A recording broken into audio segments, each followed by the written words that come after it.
Армысыздар, құрметті қазақ елі, сіздерді өз арнамда көргеніме қуаныштымын. Тұрақты көрермендеріме ерекше алғысымды айтқым келеді. Сіздердің көмектеріңізбен, қолдауларыңызбен біз үнемі алға қарай дамып, жаңа тақырыптарды, халыққа пайдалы ақпараттарды ұсынып келе жатырмыз. Сондықтан сіздерге тағы да үлкен рахмет. Қалайық, кейбіреулеріңіз айтып жатарсыздар, не себепті Назарбаевтың кезеңін қатты сондай жамандайсың, Тоқаевтың кезінде де жетісіп тұрған жоқпыз ғой деген сияқты әңгімелер айтады. Әрине Тоқаевтың кезінде толық түзеліп кетті деп айтуға болмас, бірақ кейбір мәселелер ашық айтыла бастады. Мен өткен жолы видеода айттым сіздерге, бұрынғы кезеңнен бастап есептейтін болсақ, білесіздер, біздің мына қазақ хандығының дәуірінде билер осындай бір төрелік айтқан кезде, елдің жаңағыдай маңызды мәселесін қозғаған кезде елдің мүддесіне қарай әрекет ететін еді. Жеке адамдардың мүддесі тұрғысынан емес, тұтас хандықтың мүддесіне байланысты шешімдер қабылдайтын еді. Ол қалай? Бұрынғы билердің, жаңағыдай данагөйлердің шешімдерін қарайтын болсаңыз, сіз мынадай жолдарды міндетті түрде кезіктіресіз. Кітаптардан болсын, халық ауыз әдебиетіндегі жинақталған ақпараттардан болсын. Бұрынғы билер былай шешім қабылдайтын еді: қол сынса жең ішінде, бас жарылса бөрік ішінде деген. Естіген шығарсыз бұл сөзді. Кейіннен мына патша үкіметі орнағаннан кейін неше түрлі жаңағыдай жағымпаздықтың түрлері көбейді, бір-бірін жаңағыдай жамандап домалақ жазушылар да көбейді. Қалай дегенмен де қазақтың өз арасында да бір-бірін сатып жаңағыдай жамандап жоғары жаққа, жаңағы Мәскеуге, мына Сібір ұлықтарына жамандап бір-бірінің үстінен арыз жазатын адамдардың көбейгендігі белгілі. Кейіннен Кеңес одағының кезінде бұндай нәрселер тіпті күшейген соншалық, репрессия кезінде біздің ұлтымыздың қаймақтары шетінен қырылып кеткені белгілі. Қаншама ұлтымыздың жаңағыдай қаймақтары біреуі жаңағыдай атылды, сондай ұлт азаттық жаңағыдай күреске бел буғандар, жалпы ұлтымызды оятуға тырысқан Алашорданың қаншама мүшелері атылды, кейбіреуі жер аударылды, енді біреулері қызметінен алынды, қуғынға түсті, былайша айтқанда. Тіпті олардың отбасы да сондай үлкен азапты көріп бастан өткізді. Яғни неше түрлі лагерлерде. Ал Назарбаевтың кезінде біз тәуелсіздік алдық, бірақ тәуелсіздік алғанымызбен әркімнің өз ойын ашық айтуына мүмкіндік болмады. Әрине Назарбаевтың мына 95-ші жылғы конституцияны өзгертем дегенге дейінгі жасаған жұмыстары мен одан кейінгі жұмыстарының арасы жер мен көктей. Себебі 95-ші жылға дейінгі конституциямыз біздің бұл президенттік билікті анағұрлым шектеп отырды, және мына біз бүгінгі айтып отырған парламент ол кезде анағұрлым ықпалды күшке ие еді. Яғни парламентте мықты адамдар отырды, және олар президентті белгілі бір деңгейде бақылап отырды. Былай кетсе былай жібермей, былай кетсе былай жібермей. Қалай дегенмен де парламенттің рөлі мықты болды 95-ші жылға дейін. Алайда 95-ші жылы қайтадан біз жаңа конституция қабылдадық та, Қазақстанның тағдыры мүлде басқа жаққа өзгеріп кетті деп айтуымызға болады. Міне сол конституциядан кейін Назарбаевтың жаңағыдай билігі күшейе бастады. 2000-ші жылға дейін ол күш жинады да, 2000-ші жылдан басында мына білесіздер, Алтынбек Сәрсенбайұлы ағаларымыз, Заманбек Нұрқаділов, Ораз Жандосов, Болат Әбілов, Мұхтар Әблязов, Ғалымжан Жақиянов, міне осы кісілер сіздер жақсы білесіздер. Осы кісілер 2000-ші жылдан былай қарай кезеңде билікке оппозиция бола бастап, бірақ кейіннен жеңіліс тапты. Қалай дегенмен де сол кездері Назарбаев әбден күшейді. Алтынбек Сәрсенбайұлы және Заманбек Нұрқаділов ағаларымыздың жаңағыдай қалай дүниеден өткенде өздеріңіз жақсы білесіздер. Кейіннен 2010-11 жылдар тіпті қатты күшейді Назарбаевтың жаңағыдай билік құзыреттілігі. Зыр жүгіртіп, жаңағыдай министрлерді болсын, депутаттардың өзіне неше түрлі сөздер айтып, жаңағыдай шенеуніктерді тұрғызып қойып, жаңағыдай айқай, жаңағыдай оқушысына ұрысқан мұғалім ұқсап, оларды қалай жүгіртетінін өздеріңізде көрген шығарсыздар. Біз жалпы сол кезеңдегі Назарбаевтың билігінің шарықтау шыңдары деп айтуымызға болады. Алайда 2019 жылы 19 наурызда Назарбаевтың биліктен кеткенін білесіздер. Тоқаев билікке келді. Мына нәрсені айтқым келеді, бағана видеоның басында айттым ғой. Тоқаевтың кезінде бүкіл жағдай 100% оңалып кетеді деп айту ол өтірік болады.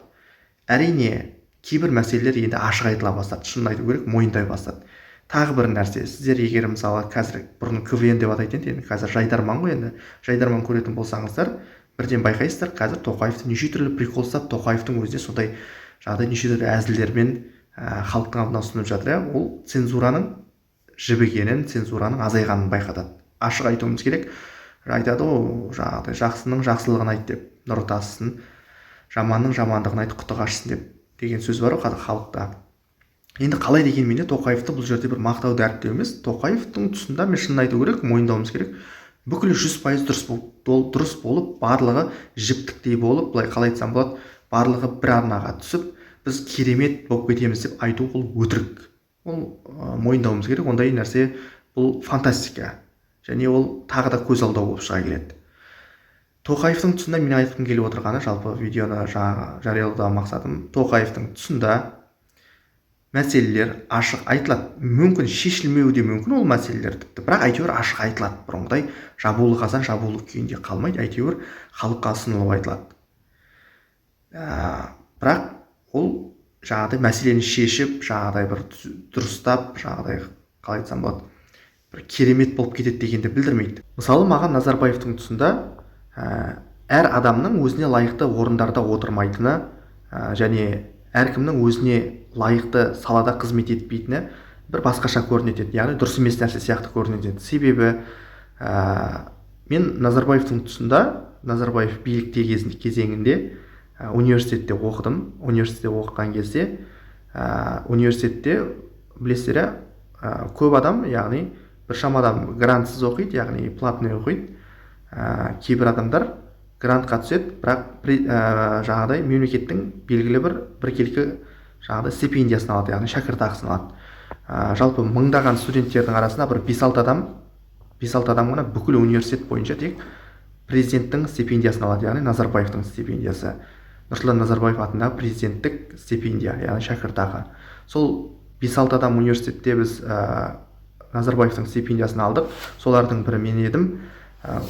Қарасаңыздар болады, мұнда Назарбаевтың жаңағыдай стипендиясы туралы сертификат. Сол енді университет кезде оқыған.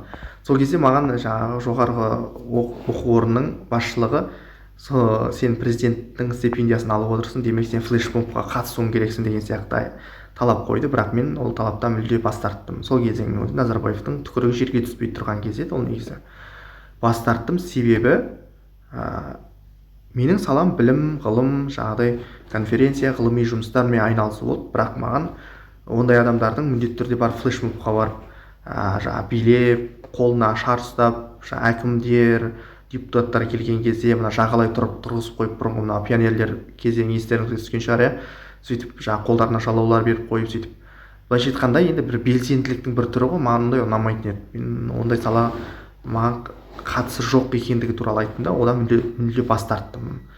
Олар енді ештеңе деген жоқ енді одан кейін, бірақ сондай талап қойған еді. Маған сол нәрсе ұнамайтын еді, өйткені өзіне қажетсіз, мүлде қажетсіз салаға басқа адамдарды тыққыштау немесе жағымпаздықтың басқа түрлері бар.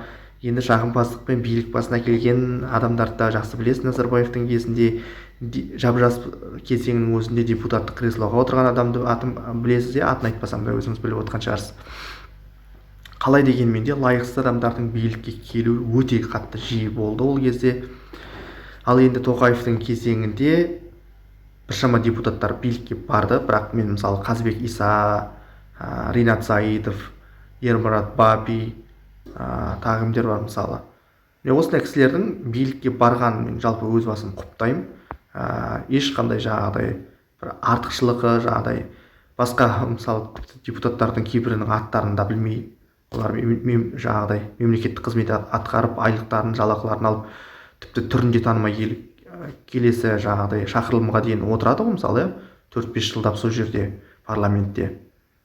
Ал олардың қасында Ермұрат Бабидің қалай еңбек сіңірген білесіздер, дат газетін шығарып, қаншама халықтың көзін ашуда үлкен еңбек еткен адам. Мысалы Ринат Заидов, мысалы оның да біршама еңбегі бар, шын айту керек. Енді қазіргі кезде Ринат Заидовтан біршама адамдар теріс айналып жатыр, мына АЭС-ке байланысты. Қазбек Иса ағамызды білесіз, қазақ тілі мәселесіне байланысты өте күшті мәселелерді қозғап жүрген парламентте отырып. Қалай дегенмен де еңбегі сіңген адамдар. Ал Назарбаевтың тұсында түрінде танымай қаншама депутаттар билікке келді, биліктен кетіп қалды. Сондықтан менің айтайын дегенім, мына Тоқаевтың кезеңінде мәселелер әйтеуір Назарбаевтың кезіндегідей жабулы қазан жабулы күйінде қалмайды, әйтеуір биік мінберлерден айтылады, тіпті ол шешілмесе де айтылады, әйтеуір бастамасы бар. Яғни бір жаңағыдай қалай сең қозғалды дейді ғой, яғни бір алып мұздық еру басталды. Ал ол қашанға дейін жалғасады, одан кейінгі билікке келетін адам қандай болады, ол жағы белгісіз. Себебі білесіздер, Сталиннен кейін билікке келген Хрущевтың қандай әрекет еткені жылымық кезеңдер деген атпен есте қалды ғой тарихта. Мүмкін Тоқаевтың кезеңі жылымық кездер ме екен Қазақстан тарихында бүгінгі. Оны алдағы уақыттары тарих көрсететін болады, оған өзінің бағасын беретін болады. Ал сіздер қалай ойлайсыздар, Тоқаев пен Назарбаевтың билік ету кезеңдерінен қандай айырмашылықты байқадыңыздар? Пікірлеріңізді комментарийге жазып қалдырыңыздар.